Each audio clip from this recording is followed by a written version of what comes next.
Megpoid the Music Sharp was a standalone rhythm game that featured the internet co-Vocaloid Gumi. It was developed by the studio ParaPhray for the Sony PSP. Released in March of 2013, the title did not impress many gamers who were fans of Gumi. The game itself is not bad by any means, but aspects of it are very underwhelming considering how prominent Gumi was as a Vocaloid.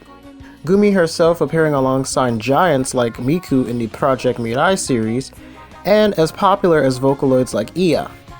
Megpoid the Music Sharp was a Japanese language only game, and the only way to obtain it was through an import or through a ROM at the time. Nowadays you can find it on places like eBay or Amazon for a physical purchase. For those who are familiar with the Project Diva series, the game's general layout is set up similarly. You have a set list of songs to choose from, the difficulties are set up as easy, normal, challenge, and expert, and the songs themselves unfortunately are very short, even shorter than how Project Diva will cut down 5-minute songs like Meltdown to a 3-minute track without its second verse. The songs in Gumi's game are no more than a minute and some change.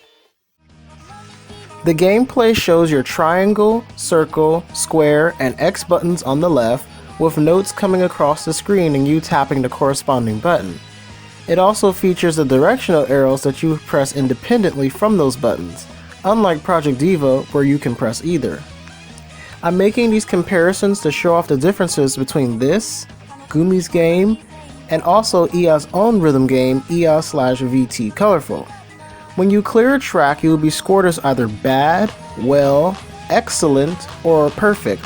There's also a rating I believe that's called wonderful.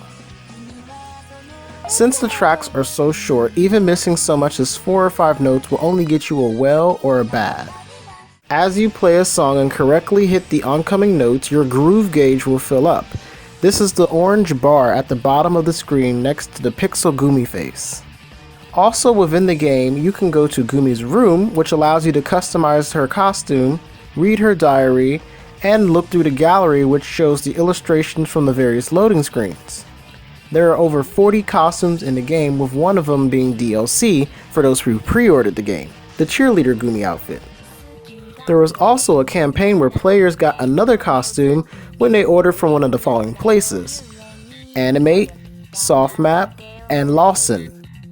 The game has over 30 tracks with 30 producers that feature some of Gumi's most well-known songs, including her most famous Sam-free one, Megu Megu Fire Endless Night, and Ten Face by YM. With all that being said, one has to wonder why Megpoid the Music Sharp did not claim the attention that Gumi garnered herself. Part of the reason for that is the gameplay itself. The songs are very short, the PVs for the songs reuse a lot of the elements including stages, costumes, and effects, and there are technical aspects that make the gameplay not as fun, including game freezing. Those who had PSPs at the time might recall PSP Mini Line, which included games that you can play like Diner Dash and Angry Birds off of your PSP. Megpoid the Music Sharp was unfairly marketed as this big name new title that only disappointed existing fans when they saw how little there was to be found. I feel as though if the game was marketed as a mini, the hopes would not have been set so high, and the game might have had lasting power as a title like Project Diva, but in a different way. This brings me to my next point of how impossible it is to compare this game to Project Diva or even to IA/VT Colorful. All 3 games are unique in their gameplay, quality of life options, and even song selection due to the different voices and companies.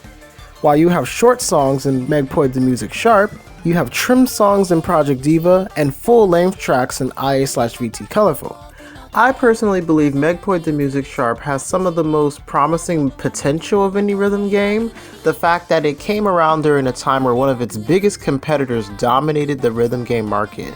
It also has one of the most popular Vocaloids and one of the most popular companies, not to mention all the aspects that went into Megpoid the Music Sharp can be improved upon and made better for a future title. This is all for the video talking about Gumi's game in general.